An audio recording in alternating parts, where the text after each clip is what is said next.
Well, welcome back, everybody. In this session, we'll be taking a reflective look at the state of alternative lending in 2020. Joining me are two very well-placed experts. We have Amani Attia, who is the CEO of SME lender ThinCats. Hey, how's it going? Good. How are you? Great, thank you. Also joining us is Rod Lockhart, the CEO of property lender LendInvest. Rod, how's it going? All good, thank you. How are you? Great, yeah, excellent. So, I mean, just to say to the audience very briefly that this is obviously a subject we've covered for a long time at AltFi, and if you're interested in learning more, we've got the AltFi State of the Market report into alternative lending, which just came out quite recently. I've got a digital copy right here, but if you want your own copy, please head to altfi.com, and you can find it under the reports and research tab. Now, I guess to sort of frame this discussion, I think it's fair to say that the alternative lending industry or area, is a wide one, and we are, I guess, discussing lots of different segments. But perhaps just to help the audience, Rod, maybe do you want to start? Just tell us a little bit about LendInvest and its sort of niche within alternative lending. Yeah, so LendInvest is a real estate lending platform. We provide loans to property companies and to landlords, and we have a loan portfolio of around £1.5 billion. And that's financed through securitizations, bonds, our own funds, so we're a fund management business, and forward flow partnerships with institutional investors. Excellent. And Amani, would you be able to give a similar introduction to ThinCats? Sure. So ThinCats is a lender to the M part of the SME space. So these are typically companies between 500,000 and up to 40 million in assets, between maybe 10 and 500 employees. We also provide our financing both through forward flow agreements as well as on balance sheet. And what we pride ourselves on is really flexibility to accommodate to the individual needs of our borrowers. Excellent. Thank you both. So let's dig right into, I guess, the elephant in the room, coronavirus and its effect on the economy, on industry, on many facets of life, if not every facet. How would you say, Rod, that lenders have handled the disruption caused? And I suppose, how would you say it compares to other crises? I guess the financial crises of 2008 it seems the most obvious comparison. Look, there's been a profound effect on our lives and all the economy and of course lenders. So it clearly coming into this year, no one was expecting what happened to have happened. There has been a drastic impact on all businesses and all people. Lenders, I think, have responded overall really well to the crisis, and you see that with the capital that's been pumped through into the system through the various government funded schemes. But you also see it with lenders providing payment holidays and all these other things that have really changed the environment over the course of this year. I think clearly some lenders have responded better to it than others. We spend, as a fintech lender, actually compete mainly with mainstream banks, typically as smaller challenger banks or specialist property lending banks. I think a number of those platforms probably struggled at the start of the crisis, just because of moving to remote working wasn't straightforward for a lot of those businesses. LendInvest is a technology-based business. was able to move to remote working seamlessly, literally overnight. Everything's cloud-based, and we could continue lending all the way through the lockdown period.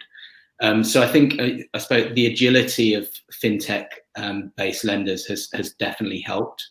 But I think overall the lending industry has responded really positively to the challenges that the coronavirus has thrown at us. You asked in your question about comparison to 2008. 2008 was clearly a huge shock, and it had a huge impact on lending businesses. Many didn't survive through that crisis. This has been slightly different in that there's been clearly a very sharp change, and I think the ability for businesses to adapt has really put them in a strong place. But I think, look, this year is clearly been a challenging one. I think businesses lending businesses have adapted well, but looking forward, there's going to be challenges ahead. Amani, do you share Rod's cautious optimism? Let's sort of almost summarize it as, do you think alternative lenders have handled things pretty well, and is that your experience at ThinCats? Yes, absolutely. I completely agree with everything he said. I think the difference in 2008 is it was probably a period of 2 years before almost anything happened. The economy was dead for 2 years, and lender activity was dead for 2 years. But here, people adapted very, very quickly, remarkably quickly. And I think, as horrible as this plague has been, I think coming out the other side will actually be a more robust industry, better prepared for things. Just the change in the way we work, the change in moving everything to, again, cloud-based and just being as agile is really going to be a positive, long-lasting impact going forward.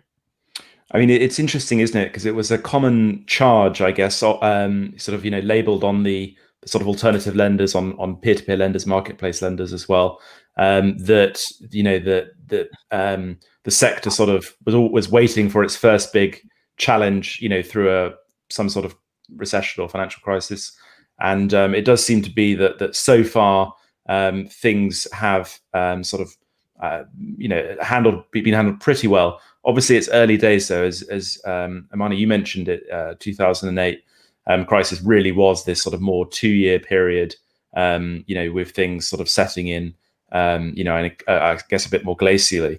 That being said, Rod, would you say? I mean, obviously, you're mainly focused on property, but would you say there are certain sectors or areas that you have noticed in the property space that have been performing better than others? And could you maybe just give us a bit of a flavor about what's going on there under the bonnet?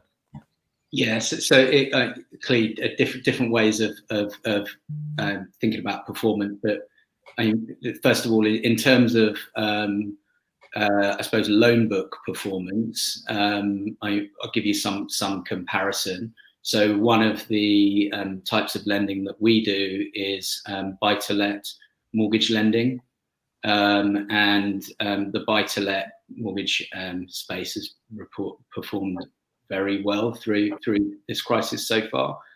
And one of the measures that we look at to sort of as an indication of that performance is payment holidays. So of course, legislation was introduced as we went into the first lockdown to allow borrowers to take payment holidays.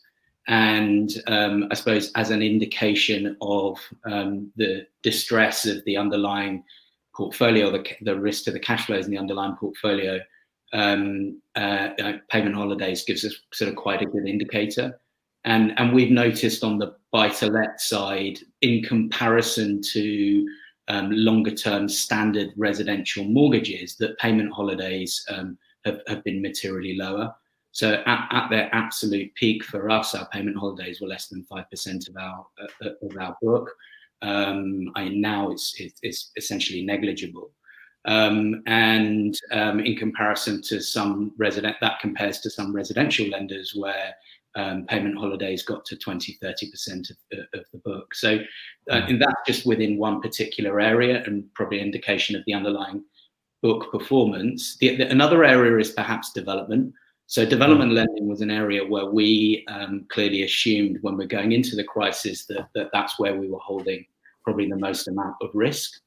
And there's no doubt projects became delayed, and we had to work with borrowers through quite difficult periods.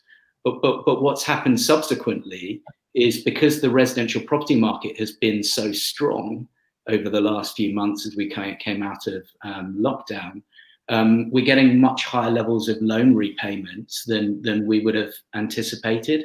So on the development space, you clearly went through a difficult period and then have very high level of loan repayments as schemes are delivered and they're selling very, very quickly. On the flip side of that, if you think of how performance as I suppose the activity in the underlying market, development, there is much less lending activity in the development market, as borrowers themselves are being more cautious about committing to new projects right now. So there's a whole lot of nuances and different ways that you can look at it, but there's some of the ways that we're thinking about performance. Okay, very, very interesting. Amani, talk us through what's happening for businesses, and which sectors would you say have been some of the best performing, and which perhaps some have been the most challenged, and also be interested to know sort of geographically, have we seen much difference? Okay. Well, clearly the obvious sectors have continued to maintain very, very strong results. Sectors like related to utilities, sanitation, companies with any online presence or with a significant online presence, software service solution providers have done very well. Some of the professional services have done very well. Some specialist manufacturers, so sectors like that. But I'm going to argue that almost more important than the sector has been just well-managed companies. And by that, I mean, companies who have managed their finances well, who have controlled cash well, who have quickly restructured their cost bases, companies with the right funding scheme in place. For example, we had a gym that had multiple sites, and their funding or their rentals were all tied to profit share. So they had a great cost base, coming out of this or going into this. Companies that redesigned their business model quickly. We had a company that had multiple sites, and it moved very quickly to click and collect, and was able to take advantage of that. And companies with a diversified, mix of customers and client bases with long-term contracts with good underlying customers. So you didn't necessarily need to be in a great sector to continue to profit from this. We actually had a restaurant chain which took a lot of advantage of the Eat Out to Help Out scheme and moved quickly to book all reservations online, and reduce the menu, which helped them manage their costs very significantly. So they've managed to also retain a lot of cash and are surviving this well. So it's yes, it's about sector, but it's also about having good management that very actively manages through the various obstacles that this has created. Interesting. So, it sort of follows on to one of my later questions. But would you say that sort of looking at good management structures or just good management in general is sort of the key to lending through this period? And is there anything else that you would add? I mean, it's very important, and it's fundamental, and it's through any period. You want to make sure that you have, a good management team in place. But I think what we knew this, but it's been reinforced. Those are pretty critical elements, that you want to have the right funding structure. You want to make sure that you're managing your finances well, that you have a good business model, and that you have a diversified mix of customers, or that you have a story around the mix of customers that you have.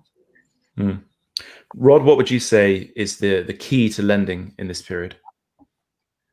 So I think the first thing has been staying agile, so being able to adapt to the changing situations, and clearly part of that was being able to remove to remote working, and us and other lenders be able to continue to lend through that period. So I think that the first bit's agility. The other, and related to that, being able to adapt the lending process as well. So, for example, us as a property lender, a key part of any property lend is a valuation of the underlying property, and clearly one of the constraints on being able to continue lending was not being able to get property valuations done, certainly during the first lockdown. They're open certainly for this lockdown, but during the first lockdown, property valuations couldn't happen.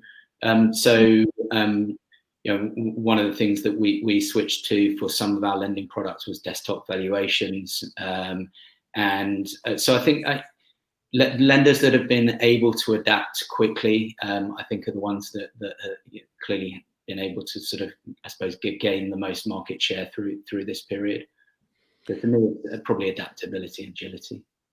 And it sounds like both of you have carried on lending through this period. But would you say that a sensible approach would be to kind of be fairly muted at this stage in your lending and stick to that, or is it now, and I'm thinking about the Pfizer vaccine. Obviously, we all, I think, are being quite wisely cautious about being too sort of decisive about what it means yet.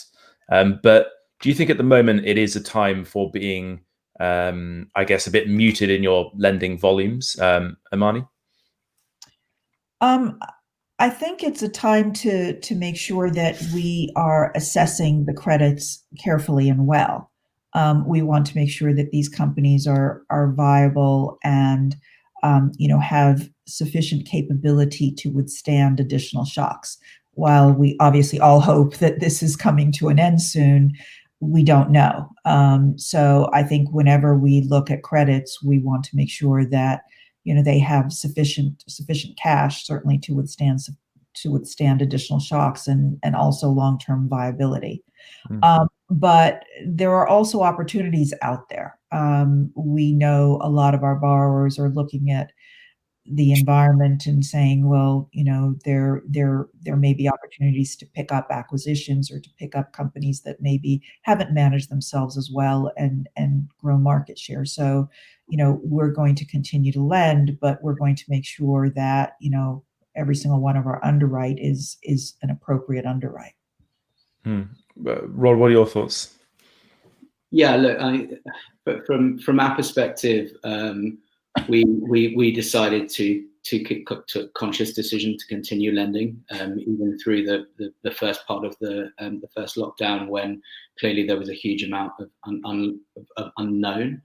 But we did so with sort of a caution, changing the product sets to reduce, I suppose, reduce risk overall, and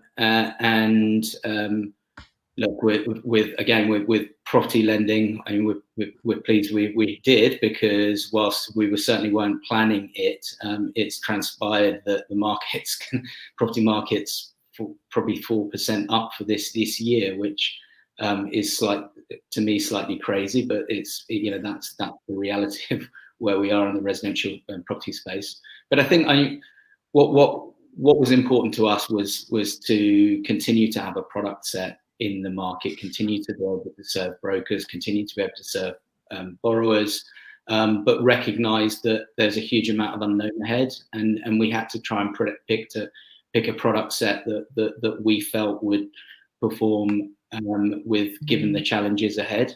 Clearly, there are lenders that are in hibernation mode and still in hibernation mode, and only time will tell which strategy was the one to go through. But certainly for us, we felt it was important to continue to offer products to brokers and our borrowers. Interesting. Yeah, I mean, it does feel that there is a sort of a wall of money sitting on the sidelines. At least we saw that, I guess, in the equity markets. I mean, I'm talking globally, I guess, but it does seem to be that there is that sort of I guess desire to buy into the recovery, and so I guess that's sort of partly of my question. I'm moved now to move to a few of the questions from the audience. There's a good one from Dan Fahini. He's got a question specifically for Amani. News this morning, I think it's up on altfi.com already, but if not, it will be shortly. Your open banking partnership with SaltEdge. Could you maybe just give us a bit of a overview of what that's about and what you're sort of aiming to achieve with that? Well, again, we are looking more and more for opportunities where we can take advantage of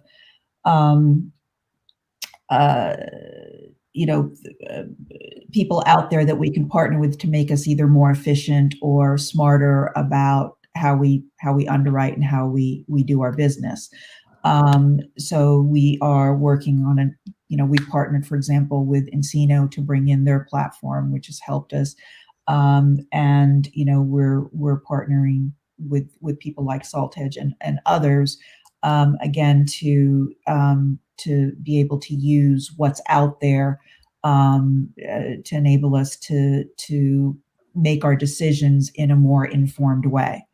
And we'll continue to do that. And we've talked with other parties as well about other things that we can bring in to help us, because what our whole philosophy is really to use technology, analytics, and the human resources, to do our business and to do it in a more efficient way. But also to make sure that at the end of the day, it's a human judgment that has as much information, as much access to as much information as possible to make the final underwriting decision. Because, as I said, the number one element, if you will, to companies that succeeded was, in my opinion, good management, and that only a human can decide.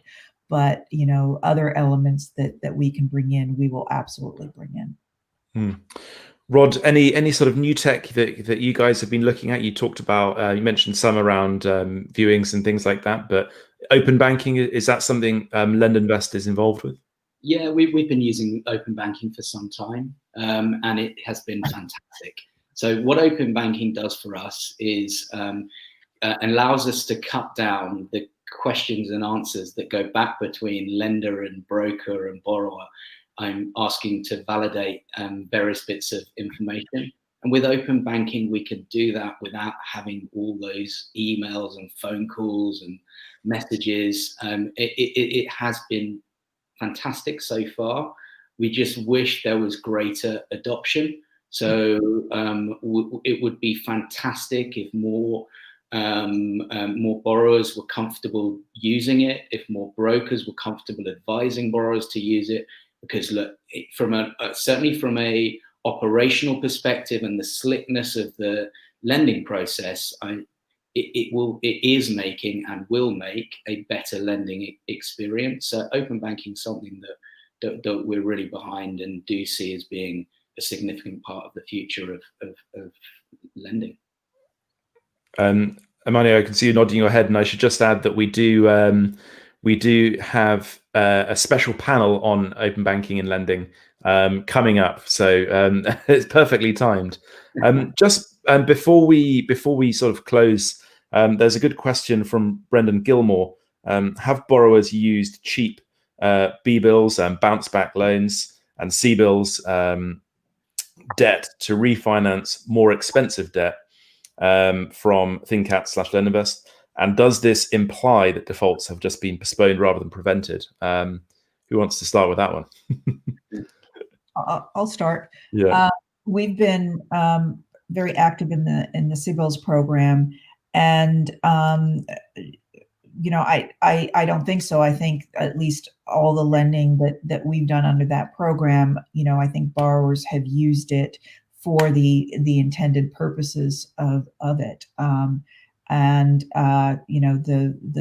loans that we've made have allowed borrowers really to rebuild their working capital, and make sure that those borrowers which are absolutely viable, have the ability to come back into the marketplace or have the ability to survive these time periods. So I think it's been a very positive program. I can't speak to bounce back loans. We haven't been involved in that, but certainly in our experience in CBILS, I think the borrowers are using it for the appropriate purposes. Rod, your thoughts? Yeah, so we're a CBILS accredited lender as well. I mean, we offer CBILS products to borrowers. Again, I echo that. I haven't seen any obvious sign that we're being refinanced out of our existing or pre COVID positions by CBILS loans, and perhaps. Yeah, perhaps that's because we're in the residential property space principally, and the underlying market's been strong. So, borrowers have been able to repay through repayment of underlying units or refinancing onto standard products in that market. So, the general repayment in that space in particular has been through just the usual ways, really. I mean, we've only got 2 minutes left, but I'd love just to very briefly, maybe if you could both just give an indication of how you think that whole area of lending. It's way north of 100 billion, I think, across the market. How do you think it's all going to unwind, Amani? Well, again, I'll speak for CBILS. It's a long-term program, so or at least the underlying lens for those programs are long terms. The average loan, I think that we've made under the CBILS program is probably 4.5 years. So these are comparable, to the loans that we were making in the normal market. So I think, for that lending, companies will pay off those loans, and most of those loans, or almost all of those loans, actually all of those loans, have been amortizing loans. So the companies will naturally pay them off over the term of the financing. If you're asking with respect to the program, obviously the program is right now slated to come to an end in January, but it has been extended, a couple of times since the initial announcement of the program. There are various rumors of a CBILS 2. I don't know if what will happen there, but certainly in terms of the CBILS program, I think from what I've seen, it's done what it's intended to do. And, borrowers who have borrowed under that program, at least in our experience, should be able to naturally pay off those loans over that period of time. I'm very sorry. We're going to have to end there. We're heading to a coffee break now. So just to say a huge thank you to Rod and to Imani. Some great questions there. Sorry, great answers to questions, I should say, really. And just to say, we've got a very decent sized coffee break right now. Great opportunity to head to our expo booth to book in those networking appointments, and we'll be back at 11:40, and as mentioned, with the open banking lending revolution. Thank you.